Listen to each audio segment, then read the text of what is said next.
Hello everyone, আমি মনীষা চলে এসেছি আরও একটি নতুন ভিডিও নিয়ে। আজকের আমি আপনাদের সাথে শেয়ার করব শীতের তাজা সবজি দিয়ে সামুদ্রিক মাছের ঝাল চচ্চড়ি। তাহলে চলুন দেখে নেওয়া যাক।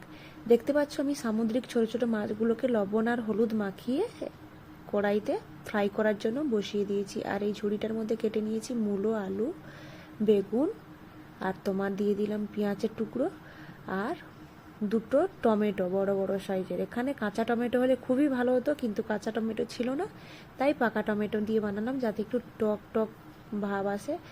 আর দেখুন এখানে কয়েক টুকরো আমি রসুন নিয়ে নিয়েছি।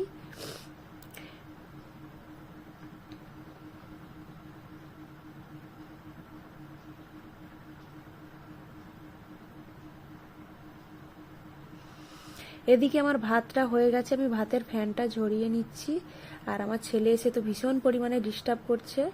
আমি এই মাছটা আর একটা ফ্রাই করব, ভাজা বানাবো মাছের, তাই ওকে দেখাতে হবে যে এটা কী মাছ, কী ব্যাপার।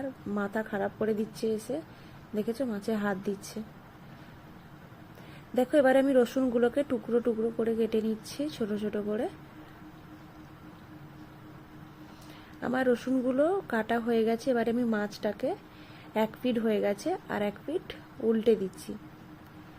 দেখো আমার মাছটা ভাজা হয়ে গেছে। ঠিক এইভাবে আমি দু পিঠ ব্রাউন করে ফ্রাই করে দিয়েছি। এবারে মাছটা তুলে নেব। তুলে নিয়ে কড়াইয়ের মধ্যে আরও একটু সামান্য তেল দিয়ে ওই তেলের মধ্যে দিয়ে দেব আমি কালো জিরে। আপনারা চাইলে 5 ফোড়ন দিতে পারেন, আমি দেব কালো জিরে।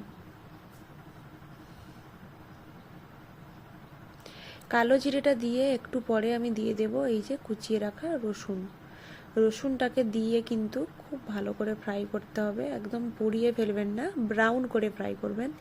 দিলে তরকারিটার মধ্যে রসুনের খুব ভালো একটা ফ্লেভার আসবে। দেখতে পেয়েছো আমি রসুনটাকে ঠিক এই রকমভাবে ফ্রাই করে নিয়েছি।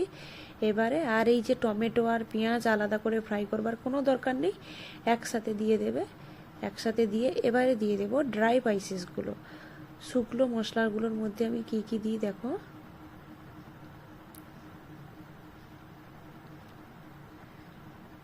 সবার প্রথমে আমি দিয়ে দেব এবারে ড্রাই স্পাইসেসগুলো। তার জন্য আমি ওপর থেকে নামিয়ে নিচ্ছি। দিয়ে দেব হলুদ গুঁড়ো প্রয়োজন মতো, লঙ্কা গুঁড়ো দেব। এই রান্নাটা একটু ঝাল ঝাল ভালো লাগে, তাই একটু বেশি পরিমাণে লঙ্কা গুঁড়ি দেবে। আপনাদের কাছে যদি কাঁচা লঙ্কা থাকে অবশ্যই একটু বেশি করে কাঁচা লঙ্কা দেবেন। কাঁচা লঙ্কার ফ্লেভারটা এই রান্নার মধ্যে খুব ভালো আসে। আর দিয়ে দেব পরিমাণ মতো নুন। আর কিন্তু আমি কোনো মশলা দেব না। এবারে ভালো করে নাড়িয়ে চাড়িয়ে আমি এটাকে 10 মিনিটের জন্য ধিমে আঁচে হতে দেব। এই যে দেখো ঢাকা দিয়ে দিলাম।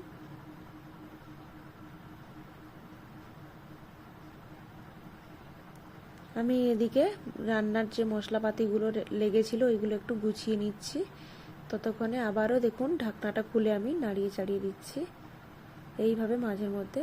আর দেখো মশলাটার সাথে যখন সবজিগুলো কষানো হয়ে গেছে তখন বেশ কিছুটা গরম জল দিয়ে এবারে গ্রেভিটা ফুটে এসছে। এবারে আমি ওই ভেজে রাখা মাছগুলো দিয়ে দেব। মাছগুলোকে দিয়ে আমি আরও 5 মিনিটের জন্য ঢাকনা দিয়ে দেব। এই রান্নাটা কিন্তু সত্যি বলছি যেদিনকার আমি বানাই সেদিনকার আমি আর কিচ্ছু নিই না। এই রান্নাটা দিয়েই আমার ভাত, এই রেসিপিটা দিয়েই আমার পুরো ভাত শেষ হয়ে যায়। এই মৌরলা মাছের অনেক রকমের রেসিপি হয়, আপনারা আমি যেভাবে বানালাম একবার এইভাবে বানিয়ে দেখবেন।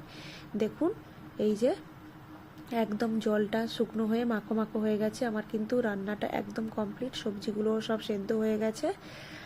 তো আজকের এই অবধি। আপনাদের এই রেসিপিটা কেমন লাগলো অবশ্যই জানিও।